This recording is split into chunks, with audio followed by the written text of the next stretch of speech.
G'day YouTube, Warbles on a lot here. Just getting set up for episode 21 of One Crowded Hour, Jim Bowden's biography of Neil Davis, combat cameraman. Chapter 18 is Death as a Lady. Part 21 of the series will be the first of a 4-part reading of the chapter because it's a 27-page chapter, so it'll be around 7 pages per episode. Here beginneth part 21. Death as a Lady. If Neil Davis is reincarnated, there is little doubt he will be a Cambodian. As one American journalist said, every correspondent should fall in love with a country. Davis fell in love with Cambodia and Cambodians, and from 1970 until Cambodia fell to the Khmer Rouge forces in April 1975, he spent his happiest and most eventful days there. He always hoped that one day he could return to Cambodia to live. The Cambodians were what remained of one of the greatest empires in the world, the Khmer Empire, and reigned supreme in Asia for about 600 years. It was like the rise and fall of the Roman Empire in some ways. Great periods of architecture and culture, but also periods of war. They took on Buddhism and came to a compromise with life that I think was admirable. They weren't aggressive, their society was rural-based, and the balance between the rulers, the monarchy of Cambodia, and the people was also admirable. They had a good relationship with the French, who had been more or less the colonial masters. I had an enormous admiration for the Cambodians, their outlook and their courage. They were also a fun people, who always made the best of things, always saw the humorous side, and were very hospitable and kind to me and all foreigners. Davis was captivated by Cambodia on his first visit to cover the country's independence celebrations in November 1964. He took some superb footage of the Angkor ruins, and Viz News, on his advice, sent a copy of the footage to the Cambodian head of state, Prince Sihanouk. The prince, a man of many talents, was also a film buff. As he tried to keep Cambodia apart from the Indo-Chinese conflict, Sihanouk took an anti-Western stance. But from this time, Davis usually managed to get Cambodian visas by appealing directly to the prince.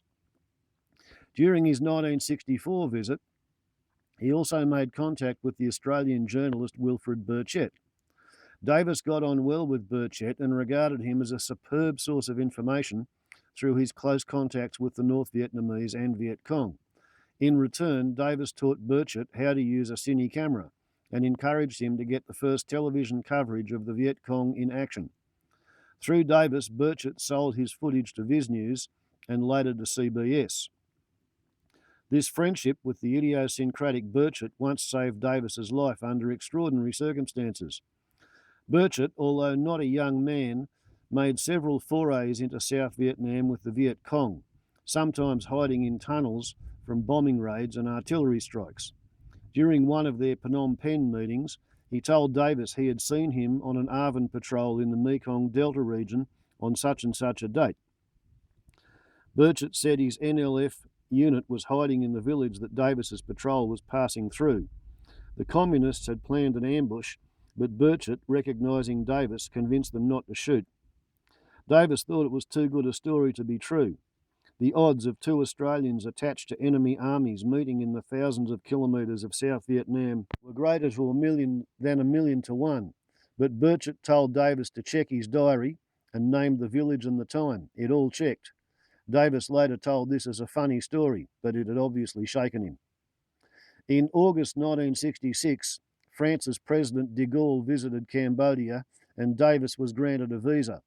It was a visit that de Gaulle, Sihanouk and Davis would remember for a long time.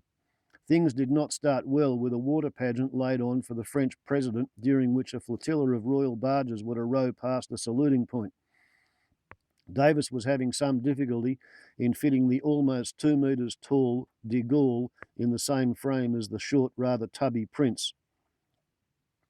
Prince Sihanouk told de Gaulle that he would now see an exhibition of rowing a royal barge. The crew were trying a bit too hard and taking quite a lot of water on board. As they got right up to the official dais, they were all supposed to raise their paddles in salute, but the boat just sank.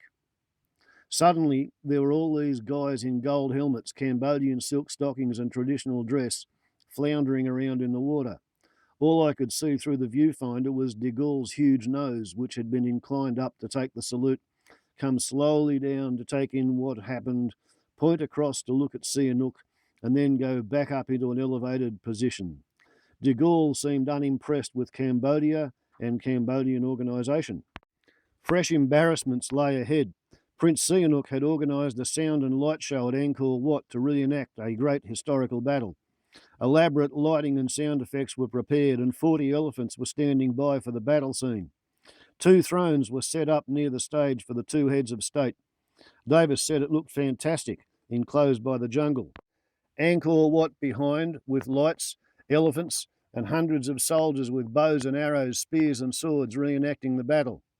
In the middle of it all, the lights failed.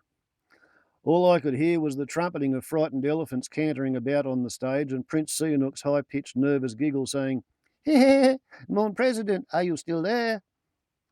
Davis kept his camera running throughout the entire blackout in case he had an international incident on his hands when the lights came back on. Letter to Aunt Lillian, 6 September 1966, Manora Hotel, Bangkok. Things finally turned out well in Cambodia, and I had a cable waiting for me here from London to say that de Gaulle coverage scooped everything, which meant it beat all the other companies. This didn't actually surprise me in the least, as I'm a little ashamed to say that I suggested to a friend of mine in the Cambodian customs that the American companies didn't have the necessary clearance for their films. The official found it worth his while, with the result that their films of de Gaulle's arrival in Phnom Penh and his first day in Cambodia left the country 24 hours after mine. I had the honour to be invited to lunch with Prince Sihanouk last Sunday in the Royal Palace in Phnom Penh. Only French correspondents were invited, and I wondered how I came to be there at all until he mentioned how much he liked my colour film of Angkor, which News sent him.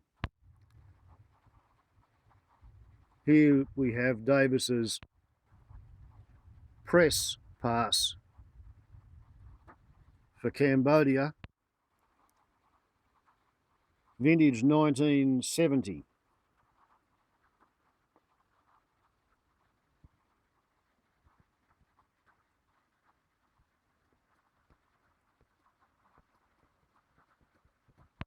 In March 1967, Davis was granted another Cambodian visa to cover the visit of Australian Prime Minister Harold Holt.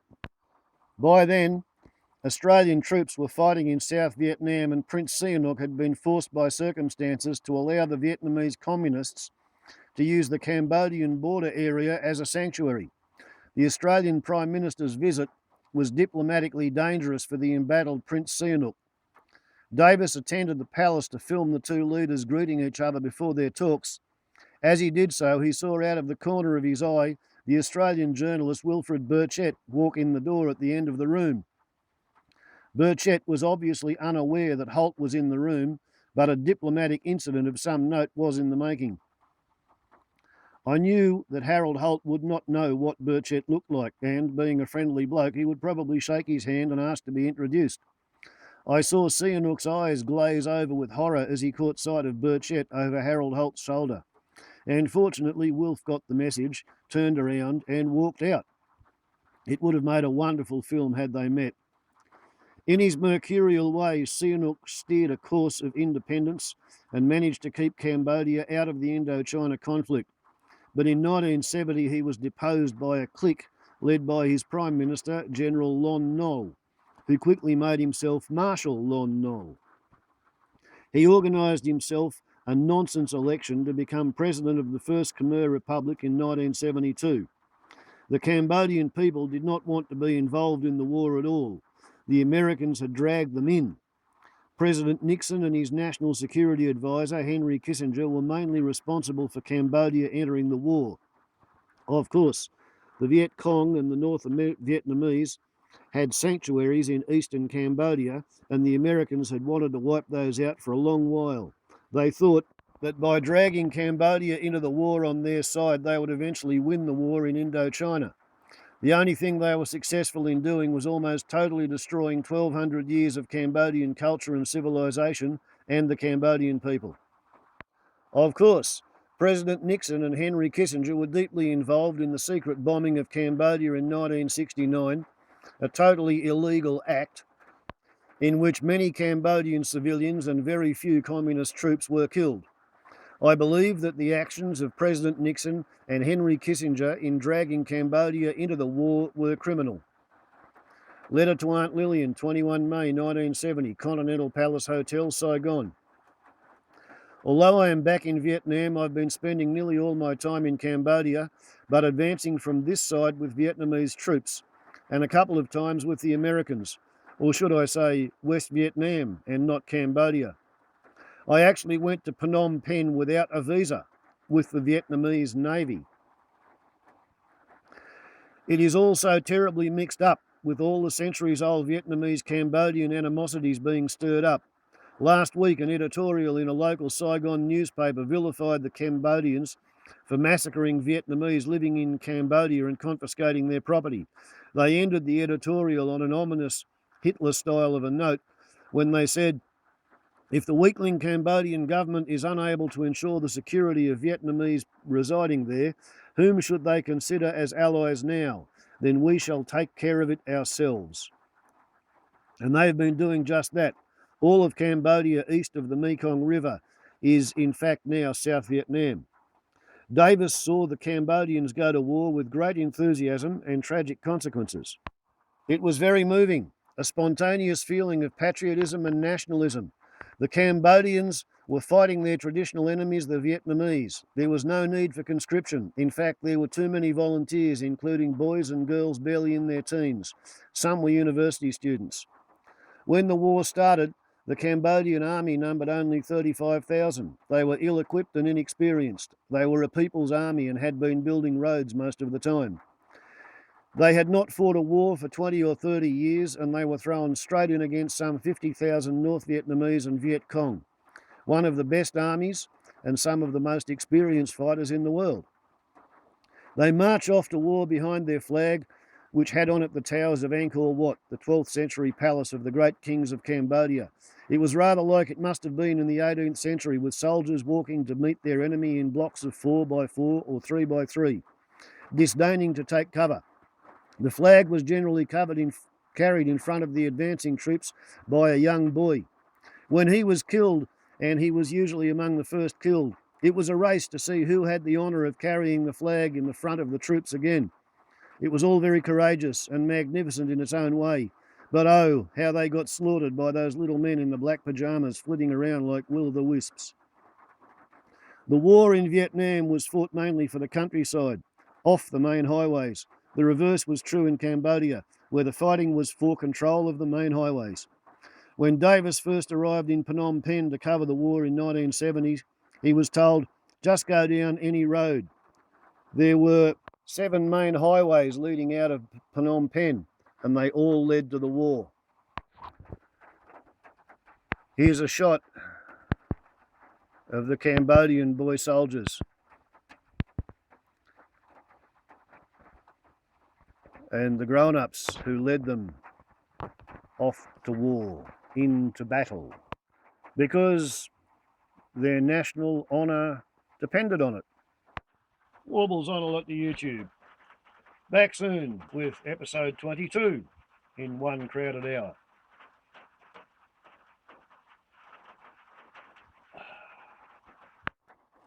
Tim Bowden's biography of Neil Davis, combat cameraman.